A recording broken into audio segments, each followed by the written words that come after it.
The Thing from 1982 is a movie by John the Carpenter, you know, the guy who made the chair and the rocking chair and that wooden spoon that your mom likes to use when she's making soup. Got soup. But anyway, The Thing is about a group of men who are based in the Arctic and they come across an alien creature. Did you know that it is actually based on another movie from 1958 known as It! And It! Is about a group of men who go to Mars to go retrieve an astronaut and end up retrieving the alien instead. Oh, those quirky little guys. Bullets, grenades, nothing stops it. What do we do now? And then that movie, It! Is actually based on a short story by H.P. Sauce, which is called At the Mountains of Madness, which is about a group of people who go to the Arctic and it's the same thing. The Thing is the best film for delving into the fear of the unknown, and we're going to see why in this little video. So, tie off those Greg's joggers and put those Crocs in speed mode, because we're going in. H.P. Lovecraft. You can't drop this dude's name without naming all the media that he's single-handedly inspired, from films like this to games and all those stupid Bloodborne lore videos that really like to just really point out that he inspired the game. But the real cause for the fear of the unknown is having a lack of information about the unknown that is causing the fear. The unknown is a term closely related to other terms like uncertainty, unfamiliarity, and strange. Doctor Strange, Hugo Strange, Pete Strange. That's what makes this so good, is that it really delves into the strangeness of how we behave and how anything around we potentially may behave that we just might not even notice. Like how the dog initially, we're like, oh, it's just a dog. It seems a little bit traumatized to getting shot at by a Norwegian. Come down, computer! But look at how that turns out. It becomes a plant monster from Resident Evil 6, and we weren't expecting that because it's a good boy, and you never really think your dog's going to turn into that horrible thing when you just leave it in a pen with another bunch of dogs. It's just a bit crazy, isn't it, really?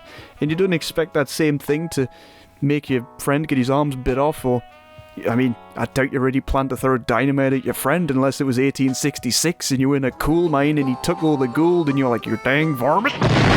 This is the thing, is that it really goes into it, and it's great because the dog scene in particular, let's think about that for a minute. Like, this alien is inside this dog and it's never been around other dogs as far as we know, and it's following the humans. It's like, alright, cool, yeah, these guys don't really care because I'm just a cute looking dog, so you know, they don't really care how I act because I have no one to really be like, oh, you're acting a bit weird.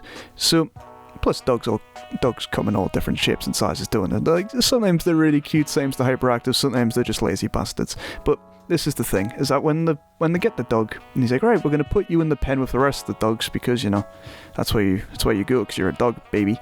So they put the dog in the pen and he's like, oh shit, there's like 6 other dogs here. I don't know how to be a dog. I haven't even learned how to woof yet, bro. And he's just like, right, okay, I guess I'm just going to just lie down here and just look at the wall and hope that they don't really bother with us. And in all fairness, that dog, like the alien, the thing, does a really good job of blending in at first, because the dogs are just not aware at all. They only start to become aware when it starts breathing like a horrifying monster.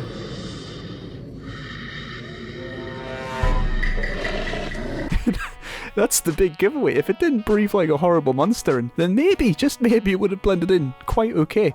But no, it has to ruin it. It has to murder all the dogs in the pen, and it has to become this horrible planty monster from House of the Dead 3.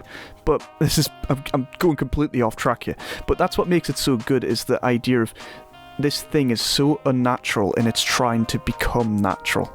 And that is what makes it so good, because it is so terrifying to think that there could be just a random person. You never know, you might bump into your dad and then you're like, hey, look, it's my dad, and then he's like, hey, and you're like, oh, cool, he seems normal today, and the next thing you know, he's got a plant for a head and he's trying to eat your arms and shit, and the next thing you know, 1866 comes out and then you're throwing dynamite at your dad.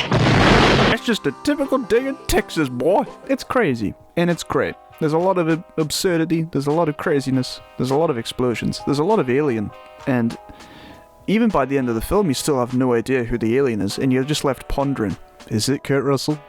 Is it Keith David? Should I have 1866 my father? Who even knows anymore?